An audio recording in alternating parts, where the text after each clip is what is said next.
ஏய் அண்ணா ஒரு app boil. சரிண்ணா. பாய் ஒரு ஆப்பாயில். என்னண்ணா?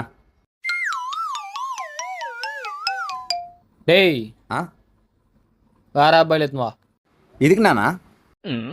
இதில் கரு ஓரமாக இருக்குது, கரு சென்டராக போட்டு எடுத்துன்னு வா. ஓ எல்லா பாயிலும் முழுசா உள்ள தானே போகுது. தம்பி கொஞ்சம் சுற்றி பாரு.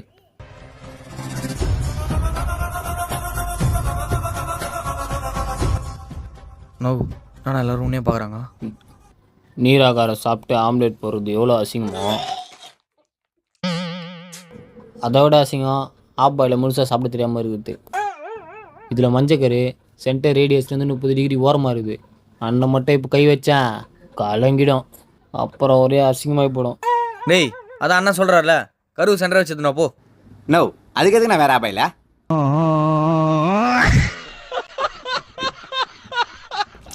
இப்போ ஓகே வேணா? டேய் அண்ணனோட ஆப்பாயில கை வைக்கிறியா? டேய் படா. No thanks. அவன் ஆப்பாயில கலக்கி ஆகிட்டான், அவனை போய் போக சொல்கிற. தம்பி அவன் சென்டராக போட்டு எடுத்திருந்தாலும் அண்ணன் இருக்கிற கை நடுக்கிறதுக்கு கண்டிப்பாக கலக்கிடுவேன். இப்போ அவன் கை விட்டு கலக்கிறதுனால பழைய அவன் மேலே போயிடுச்சு, அசிங்கம் நம்ம மேலே வராது. நோ ஆப்பாயில் சாப்பிட்டதெல்லாம் எதுன்னு ஆப்பாயில் சொல்கிற? டேய் யார்கிட்ட ஆபாய் சாப்பிட தெரியாது? மோன 2 கரு இருந்தாலும் அதை கலையாமல் உள்ள தள்ளுறேன் நான். என்கிட்ட